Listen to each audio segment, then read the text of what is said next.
ওং নমো ভগবতে বাসুদেবায় প্রাণনাথায় শ্রীকৃষ্ণায় গোবিন্দায় নমঃ। আমরা এই আধ্যাত্মিক চ্যানেলের মাধ্যমে সমস্ত ভক্তবৃন্দের কাছে ছোট ছোট গল্প আমরা তুলে ধরি।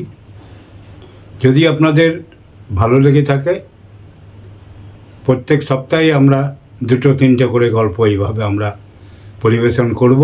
যদি আপনাদের ভালো লেগে থাকে আপনারা এটা লাইক করে দেবেন, আমরা অনেক উৎসাহ পাই আর কি।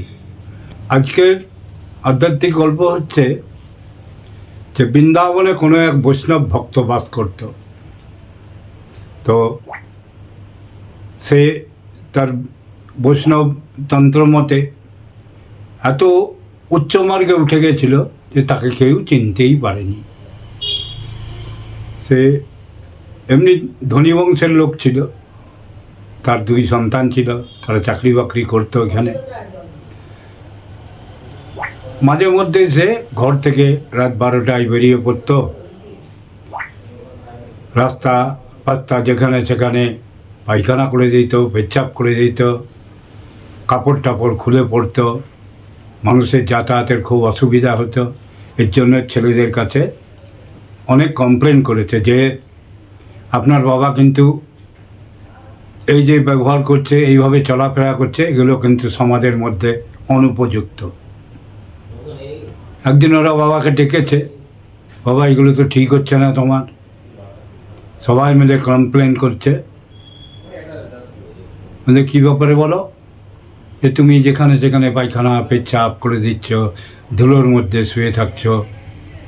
তো দেখা গেল কি, সেই বৈষ্ণব ভক্তের মহাভাবের উদয় হয়েছে, যেটা কেউ বুঝতে পারেনি। একদিন বললো তোমার কি চাই বলো, কি হলে তুমি ভালোভাবে জীবনযাপন করবে। বললে আমার কিছুই চাই না, তো আমি সব ত্যাগ করে দিয়েছি, আমার আর কিচ্ছু চাই না।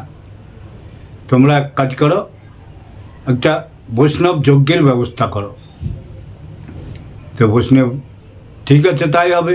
বৈষ্ণব যজ্ঞ আমরা একদিনের মধ্যে ব্যবস্থা করে ফেলবো। বৈষ্ণব যজ্ঞে যত বৃন্দাবনে যত বৈষ্ণব ছিল সবাইকে আমন্ত্রণ করা হলো। বৈষ্ণব যজ্ঞ শুরু হবে।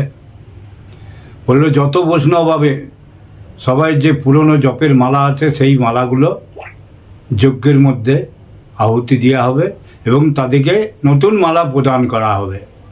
বললো ঠিক আছে, তাই হবে। নতুন মালা অনেক নিয়ে আসা হলো। দলে দলে বৈষ্ণবরা এলো, ওখানে যজ্ঞ শুরু হয়ে গেল। যজ্ঞে সেই পুরনো মালাগুলো আহুতি দেওয়া হলো।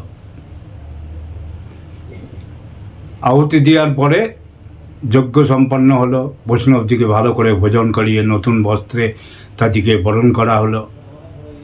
সমস্ত মালাগুলো যজ্ঞে আহুতি দেওয়া হলো। যখন সমস্ত মালা যখন পুড়ে গেল, তখন সেই মহান বৈষ্ণব যজ্ঞের মধ্যে খুঁজছে, দেখি সব মালা পুড়ে গেছে কি না কী হয়েছে, একবার দেখি। দেখছে একটা মালা পুড়েনি, কিচ্ছু হয়নি। তার যজ্ঞের থলি এবং মালা যেমনকার তেমনি আছে। সে তাড়াতাড়ি করে যজ্ঞের থেকে সেই মালাটা তুলেছে। তুলে যারা বৈষ্ণবরা বিদায় নিয়েছিল তাদের পিছু পিছু দৌড়ছে, বলো এই মালা কার, বলো এই মালা কার। ওরা তো কিছুই বলতে পারে না, কেউ বলতে পারলো না যে এই মালা কার। ও বলছে এসেছিল রে, আসল বৈষ্ণব আজকে এসেছিল এখানে, আমরা কেউ চিনতে পারিনি তাকে। সে এত জপ করেছে যার মালা অগ্নি দগ্ধ করতে পারেনি। তো অগ্নিনাদ্যমানস্তু সত্য মধ্যগতারণে বিষমে দুর্গমে চৈব ভয়ার্তা শরণাঙ্গতা। বলেছে যে অগ্নি যাকে দগ্ধ করতে পারেনি, এত জপের প্রভাব, এত মহাভাবের প্রভাব, তাকে আজ আমরা এসেছিল আমার ঘরে, কিন্তু আমরা তাকে চিনতে পারলাম না। যাক, প্রভু যে এসেছিলেন এইটাই অনেক ধন্যবাদ। আমার আজ এতদিনের জপ, এতদিনের সাধনা আজ সফল হলো, যে ভগবান আজকে আমাদের কাছে এসেছিলেন। এই হচ্ছে বৈষ্ণবের বিরাট মহিমা। যে মহিমা, বৈষ্ণব হতে গেলে কি করতে হয় তার কাছেই শিক্ষা নিতে হবে।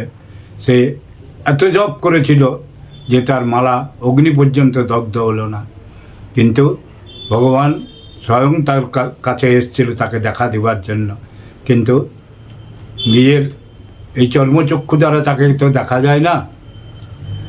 নমাং পশ্যতি সর্বত্র সর্বঞ্চময়ী পশ্যতি, আমাকে কেউ দেখতে পাইনি, কিন্তু আমি সবাইকে দেখে চলে গেছি। নমস্কার। গল্পটা ভালো লাগলে একটু লাইক করে দেবেন আমাদের উদ্দীপনার জন্য। এইভাবে ছোট ছোট গল্প আমরা আপনাদের দিতে থাকব। আধ্যাত্মিক চ্যানেলের মধ্যে গীতা, ভাগবত, বেদ সমস্ত কিছু একটু একটু করে আমরা আলোচনা করি এবং একটু কালচারের মধ্যে রাখি। আপনারা যেটা শুনতে চাইবেন আমরা সেইটাই আপনাদের যতটা পারবো শোনানোর চেষ্টা করব। একটু কমেন্ট করে দেবেন, তাহলে আমাদের সুবিধা হয়।